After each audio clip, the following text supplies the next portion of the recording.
Selamat malam. Baik, kita akan masuk ke dalam penjelasan konsep dari Abraham Maslow. Nah, Abraham Maslow ini kalau teman-teman searching di Google gitu ya, nanti teman-teman akan mendapatkan informasi baik terkait dengan biografinya, terkait dengan konsep-konsep teorinya, dan nanti teman-teman bisa mengkajinya dan kemudian memahaminya dengan mengimplementasikan ke dalam kehidupan sehari-hari. Oke, siapa sih Abraham Maslow gitu ya? Nah, kita mengenalnya, nama lengkapnya Abraham Harold Maslow. Dia dari Brooklyn, dari New York, dan dia ini bisa dibilang bahwa dia tokoh dari humanistik ya, psikologi humanistik. Terus kemudian dia juga berbicara terkait tentang psychological well-being, kemudian bicara tentang religious, big experience, dan bahkan for some certain dia juga berbicara terkait dengan motivasi dan personality atau kepribadian. Nah, konsepnya yang terkenal ketika kita bicara tentang Maslow, itu ada yang disebut sebagai teori kebutuhan Maslow. Bentuknya piramida. Oke. Nah, nanti penjelasan lebih lengkapnya teman-teman bisa baca. Bunin akan menjelaskan secara singkat aja. Oke, ada 5 tahapan di dalam teori kebutuhan Maslow. Kebutuhan ini berjenjang. Artinya apa ketika berjenjang ini? Jadi kalau kebutuhan sebelumnya belum terpenuhi dalam batas minimal, maka dia belum bisa masuk ke dalam level di atasnya. Nah, secara garis besar bisa terbagi menjadi tiga golongan needs. Pertama basic needs, yang kedua psychological needs, dan yang terakhir adalah self-fulfillment needs. Nah, basic needs itu isinya apa aja? Yang paling dasar adalah psychological needs. Di situ ada food, ada water, ada warmth, ada rest. Nah ya, jadi kalau dari kebutuhan dasar ini secara minimal itu sudah terpenuhi, maka seseorang itu bisa beranjak masuk kepada level safety needs. Safety needs itu apa? Mereka sudah mulai berpikir ke level yang lebih tinggi. Ada sekuritas, ada rasa aman di situ. Contoh gampangnya, ketika kita masih berada di dalam physiological need, ya, di kebutuhan dasar. Ketika kita berada di physiological needs, let's say kita bicara tentang kebutuhan makan, kita masih berada di situ. Maka yang kita cari adalah yang penting bisa memenuhi rasa lapar, yang penting bisa mengenyangkan. Tidak berpikir apakah itu ada MSG-nya kah? Tidak berpikir apakah makanan itu juga mengandung sesuatu yang kalau secara berkelanjutan akan membahayakan tubuh kita atau enggak gitu ya. Nah, tapi ketika kita sudah memenuhi kebutuhan physiological needs kita, artinya secara dasar, secara basic kebutuhan makan kita itu sudah terpenuhi, maka kita bisa mulai masuk ke dalam safety needs, sehingga kita berpikir bahwa ya kita kan milih-milih. Oke, kemarin aku sudah makan mie goreng, sudah makan mie instan, maka kayaknya aku harus mulai makan sehat. Nah, ini sudah mulai berpikir terhadap basic needs, terhadap safety needs. Nah, kemudian masuk ke psychological needs. Ketika safety needs itu sudah terpenuhi secara minimumnya, maka mereka sudah mulai berpikir, atau kita manusia pada umumnya sudah mulai berpikir bagaimana sih kita bisa mencari teman. Bagaimana kita bisa bersosialisasi.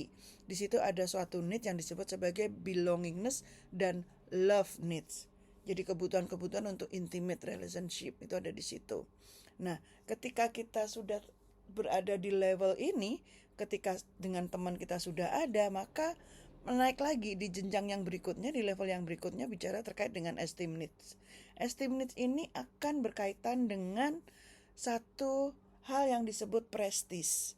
Satu perasaan yang berbicara terkait dengan accomplishment, perasaan yang bahwa aku tuh sudah memenuhi atau aku sudah mencapai sesuatu yang aku inginkan, aku tuh sudah mencapai keberhargaan gitu ya. Jadi ada rasa berharga di dalam dirinya.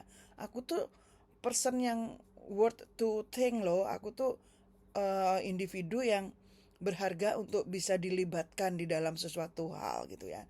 Dan yang terakhir yang disebut sebagai self-fulfillment needs, artinya bahwa pada level yang paling atas ini seseorang mulai bisa mengaktualisasikan dirinya. Jadi dia akan mulai mencapai satu tujuan, satu dorongan, satu hal yang memang membuat dia merasa bahwa oh ini aku sudah fulfill nih rasanya ketika berada di dalam posisi tersebut gitu ya. Nah ini adalah konsep yang terus-terusan bergulir gitu ya, sehingga nah selanjutnya ini adalah penjelasannya, sehingga ketika kita berbicara terkait dengan jadi apakah peak experience atau mencapai aktualisasi diri itu ada polanya? Apakah ada caranya? Ada. Jadi kalau menurut Maslow, aktualisasi diri ini dirasakan oleh seseorang melalui sebuah peak experience, yaitu sebuah keadaan ketika seseorang itu mengalami peristiwa transendensi, yang artinya adalah dia itu antara sensasi dan rasanya itu benar-benar involved, benar-benar mendalam gitu ya, sehingga apa yang dia alami ini menimbulkan kebahagiaan dengan yang sangat mengesankan dia gitu. Nah ini peak experience. Nah karakteristiknya peak experience itu apa? Satu, bahwa dia tuh menghasilkan emosi positif. Ya, ketika dia berada dalam situasi yang dia merasa bahwa dirinya itu terhanyut baik sensasi maupun perasaan dia dengan konteks yang positif. Nah, ini sudah salah satu karakteristik dari peak experience. Yang kedua adalah significance, yang artinya bahwa secara sadar dia itu memahami bahwa dirinya sendiri ini berada sebagai suatu orang yang memang bermanfaat, suatu orang yang memang signifikan. Dia menyadari itu. Dan yang terakhir bicara terkait bahwa orang-orang yang peak experience ini biasanya ada perasaan menyatu dengan seseorang, sehingga saking dengan lingkungannya, dengan dunianya, sehingga saking menyatunya itu dia kayak nggak kerasa kalau waktunya itu sudah habis gitu ya. Jadi kalau saya memahaminya, fulfillment itu ketika dia berada dalam situasi tertentu, maka yang dia rasa adalah sesuatu yang sangat positif. Emosi positif, sehingga meningkatkan kesadaran dia bahwa dia itu menjadi seorang yang sangat bermakna, orang yang juga memberikan makna buat orang lain, dan yang pastinya ketika dia doing something secara spiritual dia menjadi terlibat sehingga lupa bahwa waktunya itu sudah selesai, bahwa apa yang dia kerjakan itu kayaknya nggak berbatas waktu gitu ya. Nah, terus kemudian selanjutnya ini adalah bicara terkait bagaimana kita bisa memahami konsep Maslow ini. Nah, salah satu yang dicontohkan adalah ketika kita bicara teori Maslow dalam proses pendidikan gitu ya. Nah, teman-teman mungkin perlu mempelajari juga, perlu mencari tahu, ada satu istilah di dalam pendidikan itu adalah prokrastinasi akademik. Biasanya ini para mahasiswa banyak nih yang ngelakuin ini gitu ya, bahwasanya dia sering menunda-nunda apa yang diberikan oleh dosennya. Nanti aja, batas waktunya masih tanggal 10, sekarang masih tanggal 5, masih ada 5 hari lagi, antar aja. Nah, ketika kita melakukan proses penundaan itu, disadari atau tidak ya, itu sudah merupakan pintu dari sebuah kegagalan yang mungkin akan dipenuhi dia nanti, yang mungkin akan terjadi di dalam dirinya. Kenapa? Karena waktu yang dia kelola itu menjadi sangat mepet untuk menyelesaikan tugasnya, yang sehingga bisa jadi tugasnya menjadi tidak sempurna. Ya. Nah, bagaimana teori Maslow menjelaskan itu? Nih, jadi ketika teman-teman berada dalam situasi pendidikan dengan tugas yang banyak dan lain sebagainya, yang pasti teman-teman akan berorientasi kepada satu, memenuhi kebutuhan fisik terlebih dahulu dalam kegiatan pembelajaran. Artinya apa? Ya berarti ruang kelasnya kondusif, kantinnya higienis, toiletnya bersih, tempat ibadahnya nyaman dan sebagainya. Artinya kebutuhan-kebutuhan fisik kalian terpenuhi. Ketika kebutuhan fisik kalian terpenuhi, kalian akan bisa masuk ke dalam level yang lebih tinggi, yaitu kebutuhan akan keamanan dan kenyamanan dalam proses belajar. Sehingga kondisi ini yang nanti akan memberikan suatu pelajaran gitu ya, satu pengalaman bahwa pembelajaran yang akan kalian lakukan itu adalah pembelajaran yang disiapkan dengan bagus, pembelajaran yang terencana, sehingga nanti teman-teman juga di sini secara sadar atau nggak sadar juga mulai menerapkan kedisiplinan dan lain sebagainya.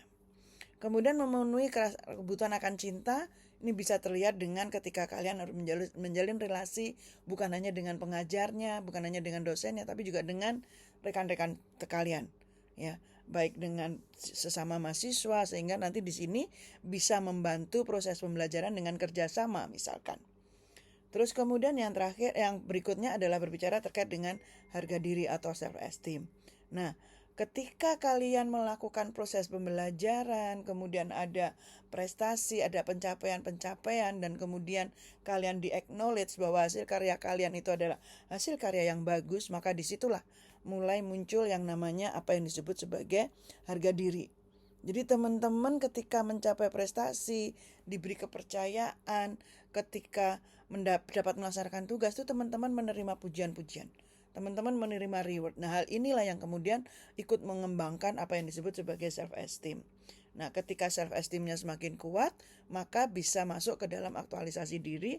Kenapa? Karena teman-teman sudah semakin percaya diri dan merasa bebas untuk bisa bereksplorasi.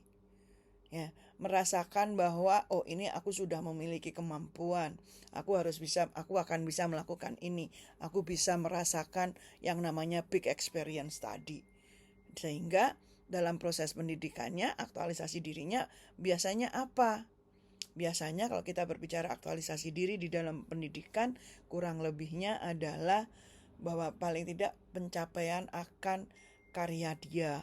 Apakah entah nilainya bagus atau apakah kemudian dia bisa leluasa untuk influence others, atau kemudian apakah dia bisa leluasa untuk senantiasa menyampaikan gagasannya, dan dia juga memiliki keyakinan bahwa dia didengarkan.